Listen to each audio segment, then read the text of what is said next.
Gusto mo ng real talk? Mamamatay ka. Oo, mamamatay ka. Lahat tayo. At walang exempted dyan. Kahit kumatok ka pa sa kahoy o magtago ka buong buhay mo, hindi mo maisalba ang sarili mo. Hindi mo matatakasan ang reality na yan. Ang problema kasi, some of you ay hindi tanggap ang katotohanan yan. Alam mo yan at tumatakbo yan at the back of your mind. Pero pilit mong tinatabunan ng mga bagay na temporary na makakapagpasaya sa'yo.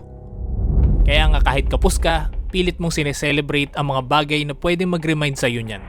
Gusto mong ipagdiwang ang iyong kaarawan, ipagdiwang ang bagong taon, pati nga mismo araw ng mga patay ay naging costume party na. Kasi alam mo na tuwing lumilipas ang bawat taon, ang bawat araw, ang bawat segundo, papalapit ka ng papalapit sa iyong hukay. Hindi ko sinasabi ito para maging malungkot ka. Walang masamang maging masaya. Sinasabi ko ito para magpakatotoo ka sa sarili mo. Alam mong wala kang napapala sa pagpapakalunod mo sa panandaliang kasiyahan. Alam mong hindi mo madadala sa libingan ang ilang taon mong pinagpagurang kayamanan. Alam mo sa sarili mo na may araw na pagbabayaran mo ang lahat ng iyong kasalanan. Once matanggap mo na sa sarili mo ang katotohanan yan, ready ka na sa pinakamataas na hierarchy ng pursuit in life. The pursuit of truth. O pwede rin natin tawaging the pursuit of immortality. This is not just about truth kung totoo ba o hindi ang moon landing, o kung flat ba o spherical ang mundo, o kung paano nabuo ang pyramid. Kumbaga sa RPG game, side quest na lang ang mga yan. Pero ang truth na hinahanap ng inner self mo na pilit mong ini-ignore ng mahabang panahon ay kung bakit ka nandito sa mundong ito, sino ang gumawa sa'yo, ano ang purpose ng existence mo. Pare-pareho lang tayo ng hinahabol sa buhay at nasimplify yan sa 8 ito. Lahat yan ay pinagdaanan natin. Nagkakatalo-talo na lang kung alin sa 8 ito ang pinakamas matimbang at priority natin. Lahat tayo ay gustong maging masaya, ang mag-blend in sa iba, ang makilala, ang respetuhin ng iba, ang yumaman, ang magpakadalubhasa, at mag-iwan ng impact sa mundong ito. At sa huli, we will all face the hard truth. Magiging pataba ka rin lang sa lupa. Pagdating sa dulo, lahat tayo kakainin ng lupa. Kahit gaano ka pa ka-successful.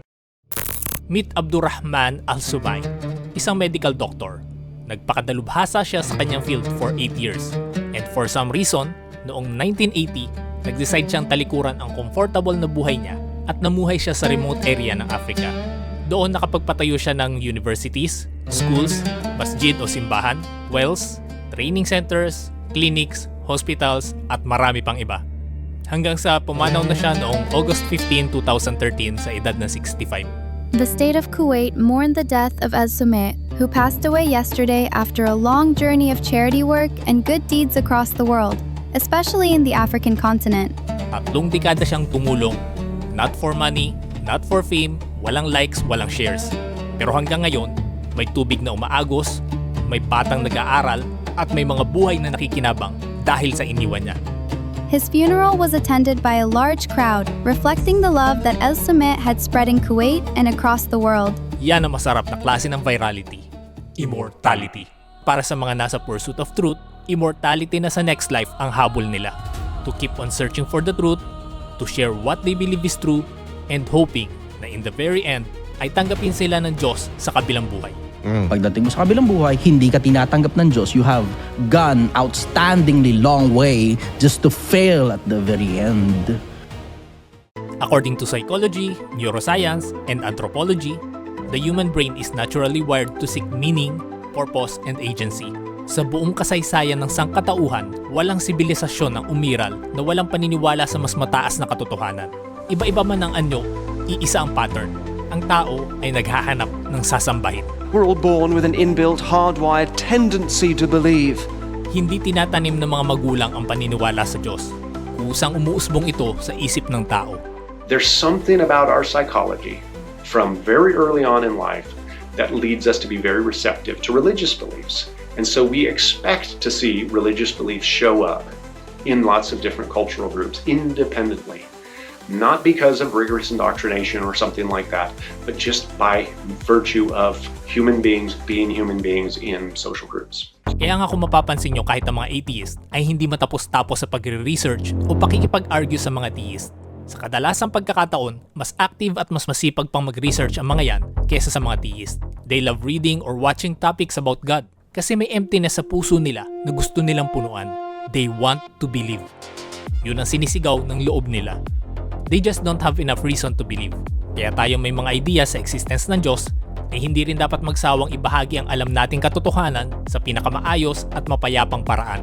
At kung mapapansin nyo, even magkaiba man ng katuruan ang dalawa sa pinakamalaking religion sa buong mundo, Christianity and Islam, iisa lang ang tinutukoy ng Biblia at Quran na purpose natin. Isinilang tayo para sumunod sa Diyos, mamuhay na matuwid, at maghanda sa buhay na lampas sa kamatayan. كل نفس ذائقة الموت. So ano ang bottom line ng Hierarchy of Pursuit series natin ito? Walang masama sa ibang pursuit na yan, pero wag niyong hahayaang manatili na dyan na umiikot ang buhay niyo. Kung gusto mong magtagumpay sa mundong ito, aim for excellence. At lahat yan ay makukuha mo rin. Kung gusto mong maranasan ang tunay na kasiyahan, create an impact. Pero tandaan, walang kwenta ang lahat ng yan kung sa huli ay hindi ka pala tatanggapin ng iyong creator. Kailangan nyo lang matutunan ang concept ng delayed gratification. Sabar o pagtitiis. Search for the truth, aim for immortality. Kung binigyan ka niya ng kaalaman, skill o salapi, anong kwenta mo kung hindi mo man lamang ito naisip ibahagi? Biniyayaan ka niya ng kasikatan at ikay tinitingala ng ibang tao. Pero mabuti naman ba ang naging impluensya mo? Kung sino-sino ang iyong iniidolo at ginagaya, pero wala ka namang pake sa turo ng mga propeta. At nakukuha mo pa ang maging masaya habang nakikita mong naghihirap ang iba. Kaya pag dumating na ang iyong panahon, may mukha ka bang ihaharap sa iyong Panginoon? Sana may natutunan kayo sa series nating ito. Ang mahalaga, you are no longer wandering in this world na clueless sa next niyong gagawin. Dapat may goal kang iisipin. Life is challenging, oo nakakapagod pag minsan. Pero life can also be fun kung ang challenges ay i-enjoyin mo lang. Itrato mo lang na parang game ang bawat pagsubok. Pare-pareho din lang naman ang ending natin, babalik tayo sa pagiging alabok. So again, ulitin ko ang tanong. Pag dumating na ang iyong panahon, may mukha ka bang ihaharap sa iyong Panginoon? Memento mori. Remember, you must die. Totoo, isa nga sa mga bagay na hindi pinag-uusapan yan eh. Pag-uusapan tungkol sa kamatayan, ako, natapag-usapan niya, ang tanong yan. Ang totoo sa akin, yan nga pinakamaganda conversation eh. Kasi alam mo papunta ka ron eh, yun ang the end mo. Memento mori, kung tawagin nila. Memento mori, remember you must die.